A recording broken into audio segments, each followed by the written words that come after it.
inside of this facility? Well, the first thing you should do is come here and learn something, because they don't do this. They don't know. They wouldn't know where to begin, and if they did, it would cost them 100 times more. So I would say he should call the governor, Christie, and I'm sure you'd give him because his state is a disaster, and he doesn't do this. Well, they have the original Alcatraz, so you guys could approve him being able to set one of these up over there. I'm sure the secretary would be happy to do that and provide some. My sense is he's probably not going to bite on that, but I don't know that they'd be able to come in at cost because they tried to do this high-speed rail. They spent like 150 billion, no tracks. We've got a privately funded rail in Florida from Miami to Orlando, cost the taxpayer zero, and it's very successful. So just a much different approach between states. Hey, Mr. President, when's the first person checking in this beautiful Alcatraz? Now, he ought to come here and study this because he could learn a lot. When's the first person checking into the room, sir? Tomorrow. Hopefully tomorrow, within the next 24 They have the hours. doctors, they have all the professionals. There's going to be a security sweep because there have been civilians here, so they will sweep this multiple times to make sure there's nothing can be used as weapons or any contraband. And then once that's cleared, then they'll do. So it's really up to Secretary. I know has got people in the queue, and so they'll be ready to receive. I think our viewers at home should note that this is air-conditioned facility. Yes, so it is. if any of the news claims are keeping them out in the hot, humid South Florida, that is wrong. It's probably 62 degrees in here, or 72. Hey, Biden wanted me in here. Okay, he wanted me. It didn't work out that way, but he wanted me in here. Mr. President, what's your expectation what this will do for the speed and force of deportations? Well, a lot of things, and they're both telling me that these people come in here, they want to go home, and they want to go home, so we immediately send them home.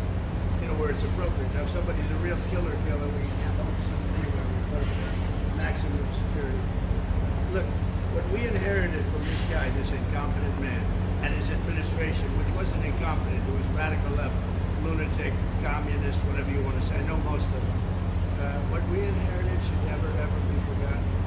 What they've made us do. This is all because of an open border policy where 25 million people flowed in. From all over the world, from prisons, from all over the world they flowed in. For no reason whatsoever. We had, when I left, we had a very powerful border. We had no problem. He opened it up. Day one, we just opened the border. People couldn't believe it. They were standing there. What did they do? They said, go in. That's it. You look at the first day tapes. They opened it up and they said, go in. And that's where all of this began. But this is an amazing thing that they've done here. But listen, people don't have to come here. If they self-deport and go home, they can come back legally. We will let them come back legally. And there is a lot of self-deportation. But if you wait and we bring you to this facility, you don't ever get to come back to America. You don't get the chance to come back and be an American again and work here. So. They weren't with us when President and Secretary Kevin and I, we went through the intake. So right when you do the intake, they have the information about voluntary departure. They have the ability. Obviously, you guys are funding that because it's a lot cheaper to do it that way. So even if they get brought to the front doorstep here, they still have an opportunity to just go back voluntarily, and then this way they're How fast does that take from the minute that, let's say they get in here, they're like, hey, I want to stay here, I want to go back to. We can put them on a plane that day and take them home. We'll buy their plane ticket, go home, and then they get the chance to come back legally. If they wait and say we're not going to do that, they can come back legally after a period of time. Mr. President, you've talked recently about the idea of finding some way to get farm workforce and service sector workforce, and I think you've discussed somehow a program of people leaving on a sponsorship and coming right back. Can you give us a little more detail about that and why, in the view of some hardliners, it's not amnesty? Take care of our farmers and hotel workers and various other people. And we're working on it right now, and Ron's going to be involved, and you're involved already. So we have a lot of cases where ICE will go into a farm, and these are guys working there for 10, 15 years, no problem. The farmers know. We're going to put it's called farmer responsibility or owner responsibility, but they're going to be largely responsible for these people. And they know these people. They've worked on the farms for 15 years, and all of a sudden, so I have a great, Ron does, Christy does, we have a great feeling for the farmer and for others in the same position. And we're going to give them responsibility for people. And we're going to have a system of signing them up so they don't have to go. They can be here legally. They can pay taxes and everything. They're not getting citizenship, but they get other things. And the farmers need them to do the work. Without those people, you're not going to be able to run your farm. Mr. President, you and the governor tangled pretty hard in the 2024 election. I didn't You stand notice. here now. I didn't notice. Yeah, you stand here now as partners on this effort. How would you describe the relationship, and what future does Governor would say it's DeSantis a have? 10. Excuse me? I think it's a 10. Maybe 9-9, because there might be a couple of little wounds. So maybe it's 9. I think we have a 10. Do you think his wife should run for We governor? get along great. Should Casey DeSantis run for governor? You know, the thing about it is, I endorsed him immediately in January 2024. I raised one of his PACs millions and millions of dollars, and obviously we saved him a lot of money in Florida because Florida was a deep red state.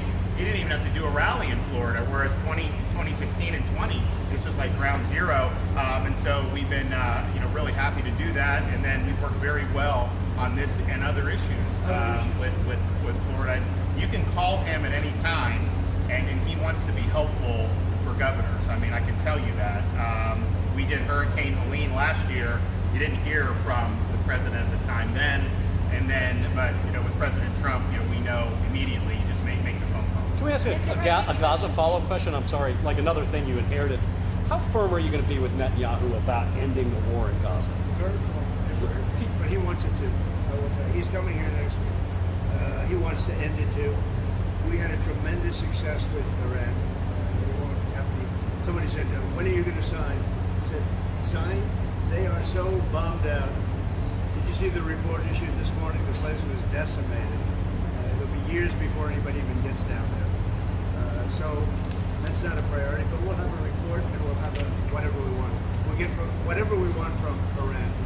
And I think, and I hope they will have a good, they have massive sanctions right now, biting sanctions. It's going to be very hard for them to do anything with those sanctions. And I look forward to maybe there'll be a time when we get along with them and they can rebuild their country. But is there a point where you tell Netanyahu, like, you've got to end this now, you got to strike a deal? Well, he wants to. I can tell you he wants to, and I think we'll have it. I think we'll have a deal next week. Thank you. That's what I think. Mr. President, do you intend to announce your pick for successor to Jay Powell earlier than say, or as early as say this summer or this fall?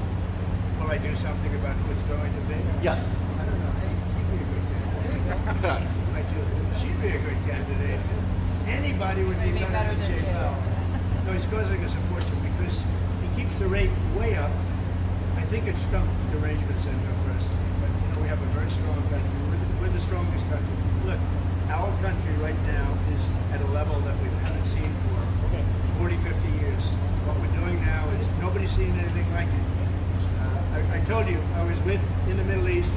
The King of Saudi Arabia said to me very strongly, he said, you know what? A year ago you had a dead country. Now you have the hottest country in the world. We do. We have the hottest country in the world. Thank you very much. I was going to say Syria. We'll be seeing it over the next couple of years. Also, those type of industries. Kill more Garcia, the first one made here.